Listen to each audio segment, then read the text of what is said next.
The case of the missing necklace. Detective Mia was having a quiet day at her office when the phone rang. It was Mrs. Brown, an old family friend, in a panic.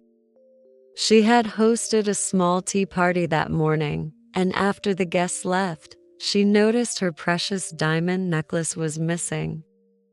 Mrs. Brown couldn't believe one of her friends would steal from her. Feeling desperate, she called Mia for help. When Mia arrived, she calmly asked Mrs. Brown to retrace her steps.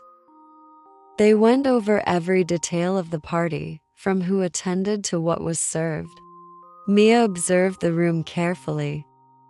Everything seemed in place except for one thing: the cat.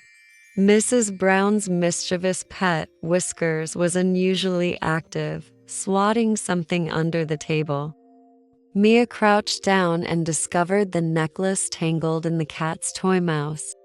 It had simply fallen off Mrs. Brown's dresser and been knocked around by the playful feline. Mrs. Brown was embarrassed but relieved. "I thought for sure one of my friends had taken it," she said. Mia smiled and replied, "It's easy to jump to conclusions when we're upset, but the truth is often simpler than we think." Mrs. Brown thanked Mia and, as a token of gratitude, insisted on baking her a pie. As Mia left, she reflected on how often in her line of work the real culprit wasn't who or what people expected.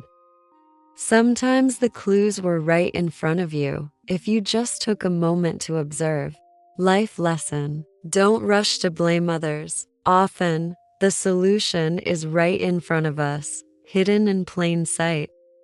English lesson. Word of the day. Conclusion: a judgment or decision reached after consideration. Example: Mrs. Brown had jumped to the conclusion that her friends had stolen the necklace.